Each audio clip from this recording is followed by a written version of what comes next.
It's time now for our focus report, which today takes us to the dark web, the part of the internet one can only access with a special browser. One of the main features of this hidden internet is a quantity of illegal marketplaces selling drugs, weapons, stolen credit cards and fake IDs. And as you're about to see, hidden among the criminals and buyers are also French units of specialised police forces who are hunting down cybercriminals.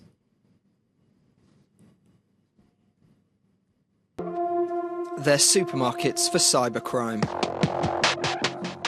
The internet is replacing underground car parks and shady cafes for the anonymous sale of stolen bank cards, drugs, and even weapons.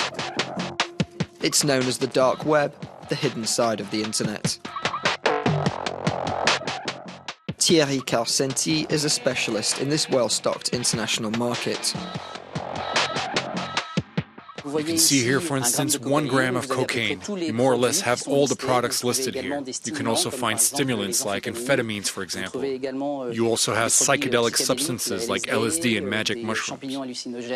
These sites are very similar to their commercial counterparts. They even hold sales. Here, there's a 15% discount off a gram of cocaine. Absolutely. There are sales and discounts. You can compare prices, put sellers in competition like on a legal online marketplace. There is even a review system. Here, 424 customers were satisfied with this vendor and 2 were not.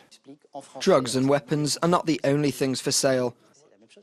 The sites also list hundreds of thousands of bank cards on them too, hacked or stolen. For $200, you could buy a stolen credit card, which would allow you to spend up to $5,000. And yes, you'd be receiving that card physically through the mail with the PIN code on a post-it note. A card you can use in a shop or at an ATM to withdraw cash. Another example, you can hire a hacker. So without any hacking skills whatsoever, anyone can potentially gain access to private information, whether a rival business or individual. Here you have the hacker's resume, his credentials. That's how he markets his services. So that's right, you can really rent a hacker. If it's for something not too complicated, it's pretty inexpensive. Cracking a login and password for a Facebook account or an email address is only €250. So how do you combat the vendors and customers of these back rooms of the web? Here in Cergy-Pontoise, northwest of Paris, is the general headquarters for the French cyber police. So how many servers have been affected? So we have 1 at a hospital and 1 at a local council. All day long, several policemen lead cyber patrols infiltrating the heart of the dark web and working tirelessly to discreetly undo the threads of crime networks. Recently, they dismantled a false document network. There were fake tax assessments, fake payslips, fake scans of ID cards, passports. They were either sold separately by the unit, or they were sold in the form of combination packs, sometimes called hustler packs. Fake papers were used to get consumer credits all over France.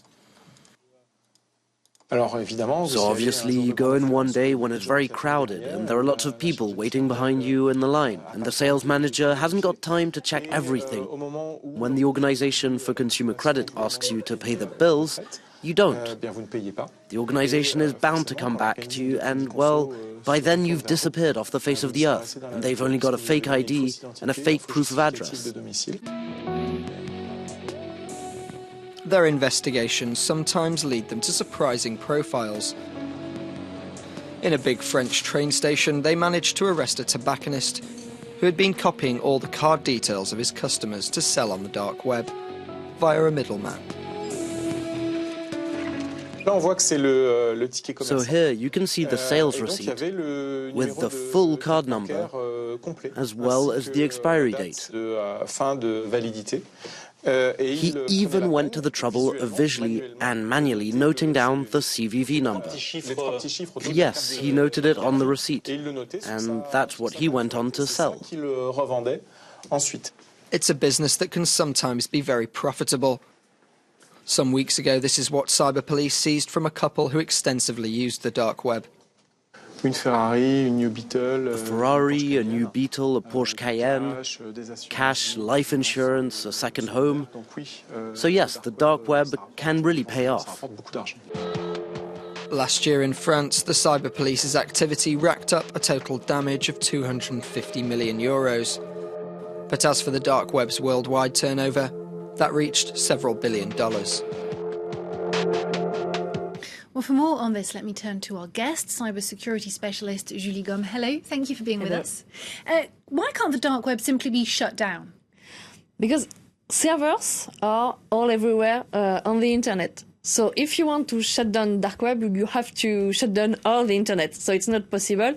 Second way is to shut down internet on several ports, like the 443 port, but that's the port where we use cryptography for banking transfer and stuff like that. So it's impossible to do this way too. So it's enmeshed in the normal web. Is it easy to access the dark web?